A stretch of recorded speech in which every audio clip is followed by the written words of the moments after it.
അടുത്ത back lift ആണ്. ഇത് ബോള് നമ്മൾ കളിക്കാനായിട്ട് ബോൾ ചെയ്യുമ്പോൾ ബോളിനെ ഫേസ് ചെയ്യാനായിട്ട് ബാറ്റ് ലിഫ്റ്റ് ചെയ്യുന്ന ഒരു ഇതിനാണ് ബാക്ക് ലിഫ്റ്റ് എന്ന് പറയുന്നത്. അപ്പോൾ ഇതിൽ പ്രത്യേകം ശ്രദ്ധിക്കേണ്ട കാര്യം, ആദ്യമേ ലിഫ്റ്റ് ചെയ്ത് ഇങ്ങനെ നിൽക്കേണ്ട കാര്യമില്ല.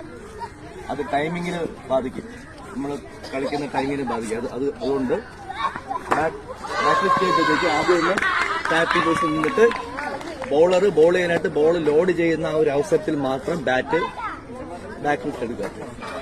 ടോപ്പ് ഹാൻഡ് ഇനിഷ്യേറ്റ് ചെയ്ത് തന്നെ ബാക്ക് ലിഫ്റ്റ് എടുക്കണം. ഒരിക്കലും ബോട്ടം ഹാൻഡ് വെച്ച് ബാറ്റ് വെക്കരുത്. ബോട്ടം ഹാൻഡ് സപ്പോർട്ട് ചെയ്ത് ലിഫ്റ്റ് ചെയ്യുക.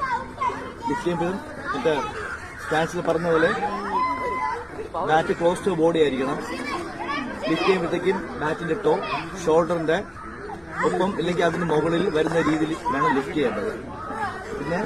പിന്നെ ശ്രദ്ധിക്കേണ്ട വേറൊരു കാര്യം, സ്ലിപ്പിന്റെ പൊസിഷനിൽ നിന്ന് വേണം ബാറ്റ് താഴോട്ടുള്ള മൂവ്മെന്റ് സ്ലിപ്പിന്റെ പൊസിഷനിൽ നിന്ന് വേണം. കൂടാതെ ബാറ്റ് ഫേസ് ഓപ്പൺ ആവുകയും ചെയ്യുക. ബാറ്റിന്റെ ഫേസ് ഓപ്പൺ ആവണമെങ്കിൽ നേരത്തെ പറഞ്ഞ ഗ്രിപ്പിൽ നമ്മൾ കറക്റ്റായിട്ട് ആ ഒരു ഗ്രിപ്പ് ചെയ്താൽ മാത്രമേ ബാറ്റ് ഫേസ് ഓപ്പൺ ആവുള്ളൂ. ബാറ്റ് ഫേസ് ഓപ്പണായി തന്നെ സ്ലിപ്പിന്റെ പൊസിഷനിൽ നിന്ന് ബാറ്റിന്റെ മൂവ്മെന്റ് താഴോട്ട് വരണം. വെയിറ്റ് രണ്ട് കാലിൽ ഈക്വലായിട്ട് നിൽക്കണം. ഒരു കാരണവശാലും ഒരു കാലിലോട്ട് വെയിറ്റ് വരാൻ പാടില്ല. ഓക്കെ.